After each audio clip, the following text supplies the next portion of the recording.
यहाँ पे आपको सेंसर लगे हुए नजर आ रहे हैं या नहीं नजर आ रहे हैं, मुझे बताओ। अगर नहीं आ रहे तो फिर मैं आपको बता देता हूँ। किधर किधर है? कौन से? हाथ लगाओ। कौन सा? अच्छा, आप बताओ।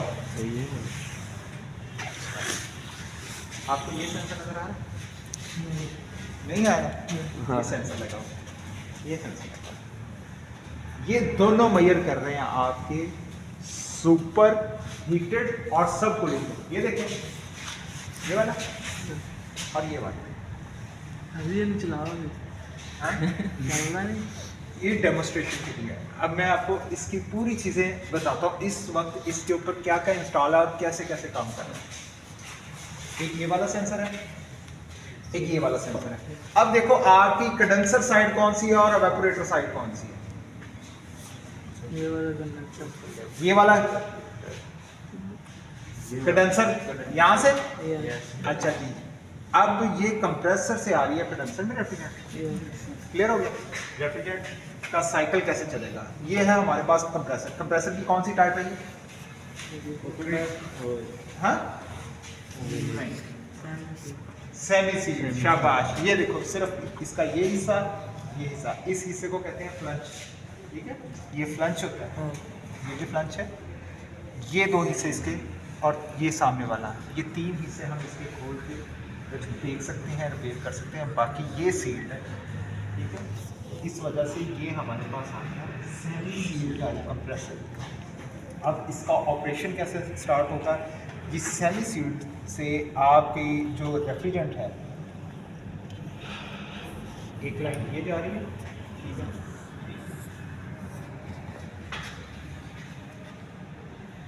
अच्छा, एक इधर लाइन, एक ये लाइन। ठीक है जी। अब देखिए जी, आपकी रेफ्रिजरेंट सबसे पहले कंप्रेसर जब उसे कंप्रेस करेगा तो किस साइड पे जाएगी?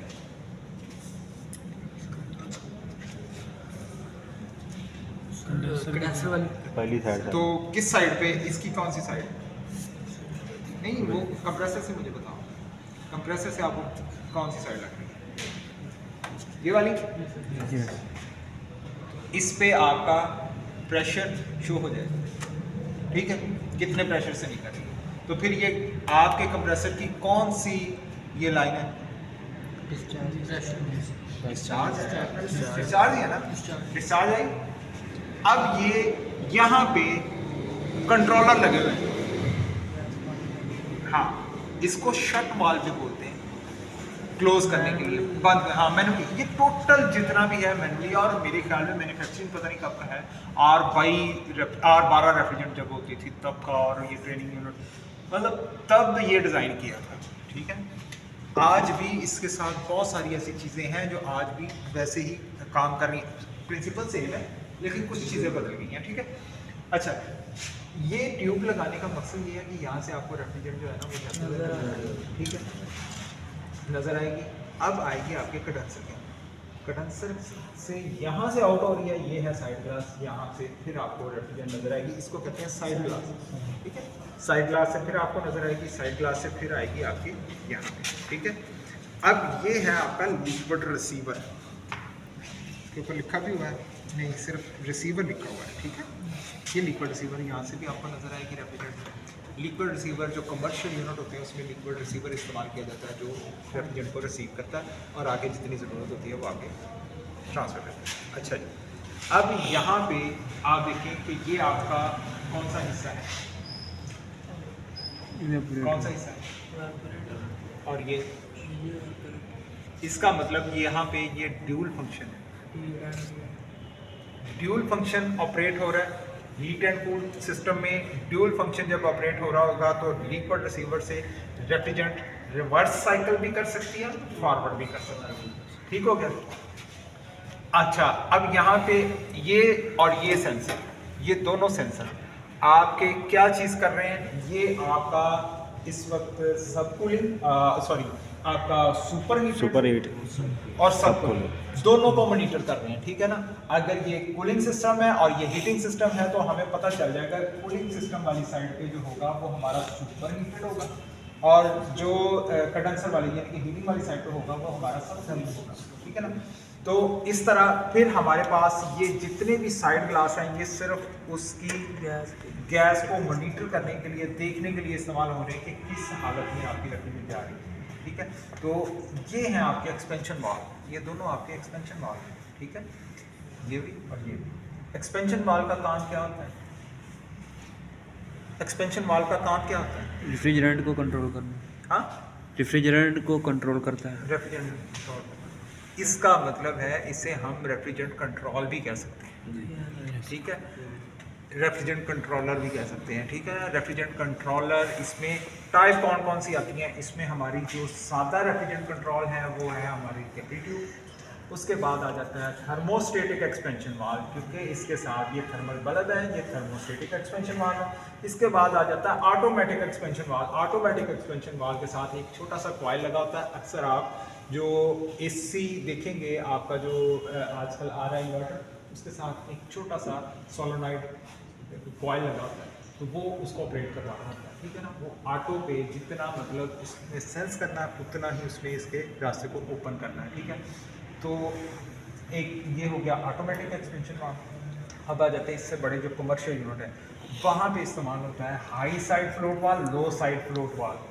वहाँ पे फ्लोट वाल्व जो एक पानी की सतह के ऊपर तैरने वाला जो होता है ना, बड़ा सा बॉल सा, उसे फ्लोट वाल्व कहते हैं, ठीक है। लेकिन ये बड़े जो कमर्शियल यूनिट हैं इसमें तो बहुत ज़्यादा मिकदार में रेफ्रिजरेंट होती है और लिक्विड होती है, तो वो फ्लोट वाल्व जो होते हैं ना उसके ऊपर तैर रहे होते हैं, वो उसको ऑपरेट करवा रहे होते हैं इस कंट्रोल, रेफ्रिजरेंट कंट्रोल के तौर पे, ठीक है। तो यहाँ से इसका टेम्परेचर मॉनिटर होता है, ठीक है जी। ये आपका एयर प्रेशर स्विच है, ठीक है ना। तो आपको पता चलेगा कि एयर का फ्लो कितना है, एयर के फ्लो को मॉनिटर करने के लिए ये भी एयर प्रेशर स्विच है, ठीक है जी। साइड ग्लास सिर्फ रेफ्रिजरेंट को देखने के लिए कि आपकी रेफ्रिजरेंट किस हालत में है। ये आपका फिल्टर ड्रायर है, ठीक है। फिल्टर ड्रायर किसको कहते हैं?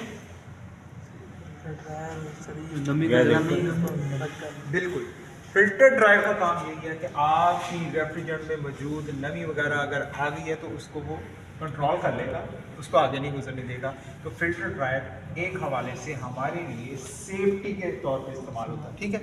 अब आप एक चीज़ और देखेंगे, ये देखें, एक आपको नज़र आ रहा है कि ट्यूब है और उसके ऊपर एक स्प्रिंग टाइप ट्यूब है, इसको कहते हैं हीट एक्सचेंजर। इसकी हीट को ये जज़ब कर रहा है, इसका मतलब इसकी हीट यहाँ पे एक्सचेंज हो रही है, ठीक है। तो हमें बाज़ जगह पे हीट एक्सचेंजर बनाना पड़ता है।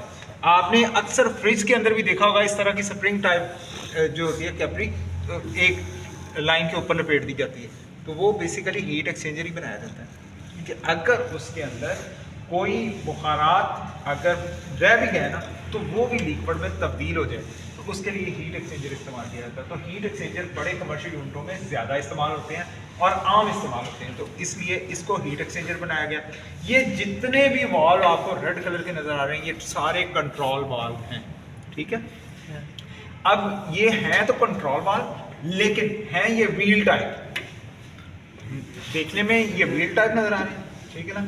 तो ये सारे व्हील टाइप है। अच्छा, अब इसमें कौन कौन से होते हैं? कंट्रोल वाल्व व्हील टाइप में होते हैं, हैंडल टाइप होते हैं। हाँ जी सर, एक वो हैंडल वाला करने के लिए हैंडल टाइप होते हैं जी सर, ये व्हील टाइप। लेकिन ये सारे कंट्रोल वाल्व हैं जो कि हमारे रेफ्रिजरेंट के बहाव को कंट्रोल करते हैं और जिससे हम अपनी ज़रूरत के मुताबिक हीट एंड कूल दोनों प्रोसेस एक ही कंप्रेसर, एक ही कंडेंसर के साथ ऑपरेट करवाते हैं। ठीक हो गया? यस। अब आपको नजर आ गया ये उन्होंने क्यों लगाया? सिर्फ इसी चीज को सेंस करने के लिए कि हमारे पास टेम्परेचर आ जाए, सुपर हीट का भी और सबकुलिंग का, दोनों का जब टेम्परेचर आ रहा होगा तो हम कमर्शियल यूनिटों में क्या करते हैं, हम इस टेम्परेचर को ही मॉनिटर करते हैं, टेम्परेचर गेज को मॉनिटर करते हैं। कमर्शियल यूनिट में अक्सर आपने देखा होगा कि एक वो हेलमेट पहने, एक रजिस्टर पकड़े ऐसे खड़ा होता है, वो सिर्फ ये इसको मॉनिटर कर रहा होता है और इसकी रीडिंग लिख रहा होता है। हर घंटे के बाद जाके वो इसकी रीडिंग लिखता है, लिख के वापस आके बैठ जाता है। हर घंटे के बाद उसने रीडिंग क्यों लिखनी होती है? अगर इसमें फॉल्ट आएगा भी ना तो 1 घंटा मुसलसल पता चल जाएगा कि ये मुसलसल है या वक्ती तौर पे, तो 1 घंटे का उसको टाइम दिया जाता है, रिपोर्ट करता है। अच्छा, 8 घंटे की रिपोर्ट एक बंदे ने जमा करवानी है, फिर अगली शिफ्ट आ जाएगी, 8 घंटे की रिपोर्ट उसने जमा करवानी है, फिर अगली शिफ्ट आ जाएगी 8 घंटे की उसने। अब कितने